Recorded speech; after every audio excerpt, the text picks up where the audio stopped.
Hello student, welcome back to BEHS Sumati Academy. This is your science teacher. So again we have a video class of the science and we are learning the chapter 4, that is sorting out materials and objects.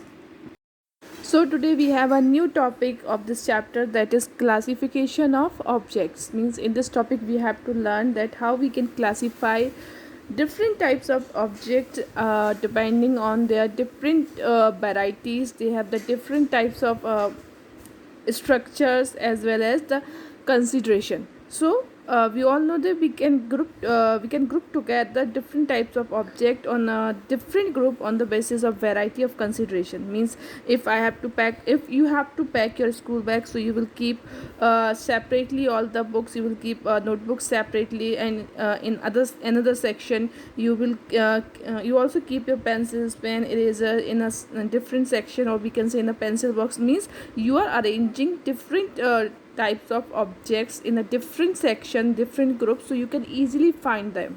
Okay, whenever it is needed, you can easily find them. Same if we will talk we will look in a library. You also see librarian arrange different types of books on the different means different on the basis of different classes, on the basis of different subjects. So whenever we need any book, he can easily give the specific book which we needed. Same with the chemist. Okay, so that means we can classify the things, or we can group together different things on the basis of our consideration or our usefulness. Okay, now if we will take more example about the grouping of objects, so we can find scientists also study plants and animals, and they group different.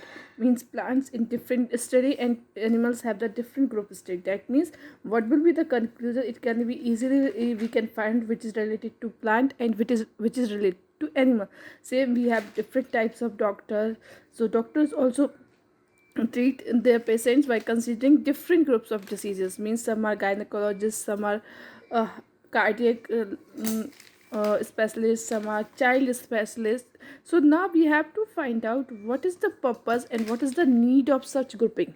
So we will find out the benefit of such grouping. So first, it helps in sorting out the objects. Means whenever we have to find out the specific objects, will be easily to sort out that specific object. And second, it make easier to locate any object quickly, and that means finally it saves our time. Whenever if we have arranged the object in different groups, it will be easily to find the specific object which is needed. Third, it is convenient to arrange them systematically. Means when we talk about the systematic arrangement, so if we are grouping in on their basis of the material used, on the basis of we need, so it will be systematic arrangement of the objects. Helps to identify any object. Means if we have grouped different objects in on the basis of the material used, or on the basis of the requirements, it will be it become easy to identify any objects. And also it helps sorry, in having systematic knowledge about things. We will also have the systematic knowledge of the things, and it makes the study of different object easier.